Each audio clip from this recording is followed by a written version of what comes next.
Hi, I'm Beatty Carmichael, and welcome back if you watched the first video of this series, and if not, then welcome here for the first time. This is part of the GetSellersCallingYou.com series of content that we put together. And just a real quick background for those of you who've never met me before. I'm Beatty Carmichael. I own a company called Master Grabber, and we work with some of the top real estate agents in the country, helping them double and triple their sales and referrals from past clients. And I want to talk a little bit about the teaser letter in terms of real estate letters that get sellers and that get listings.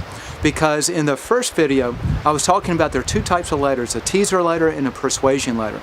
The teaser letter is what we call kind of a direct response. Its purpose is to get that person who's thinking about selling to actually raise their hand and say, I'm thinking about selling. Because if you knew who was thinking about selling before any other agent out there knew about it, then you could go get that listing. And that's the goal of this teaser letter. So there's two parts of doing this teaser letter, okay? One is what's called the offer. The other is called tracking the response, okay? So the offer is probably the most important part. And with our company, we've done probably 20, 21, 22 split A/B testing type of environment to test one offer over another, trying to identify what are those offers that will cause a homeowner to actually respond. And what you want to do is figure out what is the most important thing. Now, you know, most agents say, well, the most important offer is what's your home worth. That's what everyone wants to know. And that's actually number two that we've ever found. What's your home worth generates number two most responses. But you have to do it right. I'm going to talk about that in a little bit, but let me back up before I get to that and share a little bit of groundwork to understand, so you understand what we're trying to do. So getting a real estate letter that's a teaser letter to get an agent to homeowner to respond is two phases. Number one is we got to get something that creates enough curiosity so they'll do some action, and when they do that action, we're able to track that action, identify who that person is.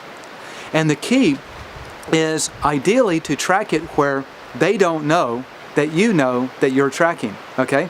Because if they think that you're going to track them, then most people don't respond. So let's talk first about the offer. What type of offers can you do? I'd like to suggest there are three offers that we find best, okay? I mentioned that the home valuation is offer number two.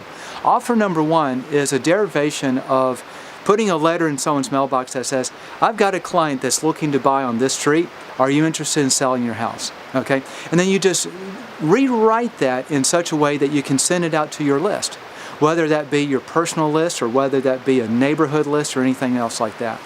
And generally the essence of that is respond back to me and I'll tell you exactly what this client or this group of clients are looking for. And if your home is a match, then maybe we can work something out and I can get your home sold immediately. So that's kind of the pitch of the offer, okay? Let me back up and share one more thing. So as we're talking about the offer, when you're doing direct response marketing, there are only three parts to your results. Number one is the list that you send it to, okay? If you send that letter to a list of people where half of them are thinking about selling, you're going to get twice as much response, or let's say 5 times as much response, than if you're sending it to a list where only 10% of the people are thinking about selling. So the list that you send it to is about 40% of the results you'll get in marketing. Another 40% is the offer that you make, and that's why we want to park on this when we're talking about the teaser letter. The offer that you make is that thing that's so tantalizing, so curiosity-driven, so value-driven for what they want that they're willing to respond. Okay? And so this is why if you just do a lame offer, it just doesn't come across real well. So you want to focus on something that they really want. And then so that's the I have a client concept. Your next approach is the home valuation. Now the home valuation works well if you do it right. Sorry, there's a bee out here. That noise, by the way, you hear in the background, that's rapids. I'm out here. There's a beautiful creek that's winding through there. It's full of water and you got rapids, so that's the background noise that you get. And if I shift, there's a bumblebee or a carpenter bee that's looking at me right now. So we'll be good. So anyway, the home valuation. So here's the key. If you simply send out a letter that says, if you want to know what your home is worth, call me or go to this website or call this number, do some sort of call to action, you're going to get a lot of people who are just curious. So the key with doing the home valuation approach is you need to narrow it down to just the person you want to respond.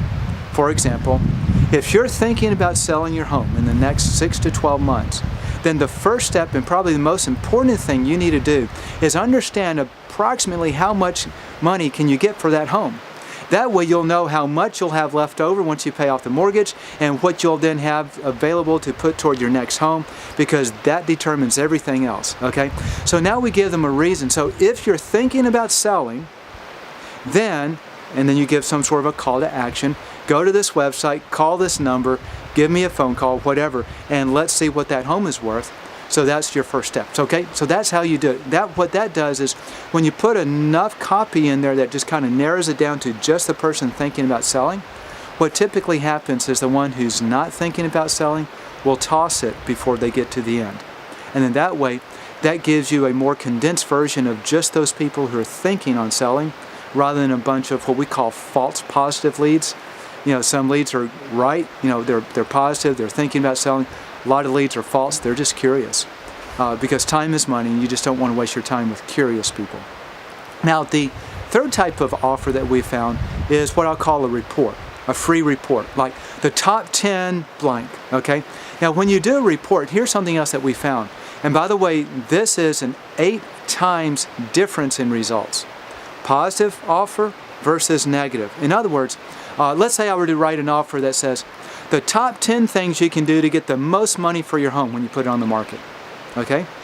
And if I send that out to 500 people, and I send the exact same report, but I couch it in a negative, the top 10, let's say, the 10 biggest things you can do to lose money when selling your home. Don't do these, okay? Something like that. If I were to send those 2 offers out, this one that's phrased positively will get 8 times, that's 800% more than the negative offer. We tested this over and over, and consumers respond on the positive, what's in it for them, as opposed to the negative, what they're going to lose.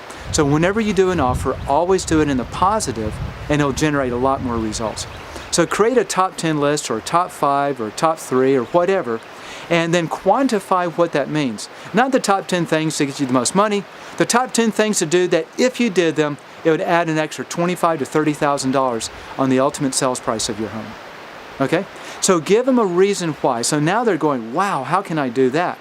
So if you're thinking about selling, here are the top 10 things that can get you more money for your home.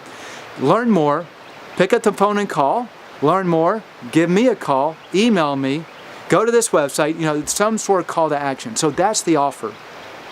Okay, so we got 3 offers. I have a client, home valuation, top 10, top 5, some sort of report.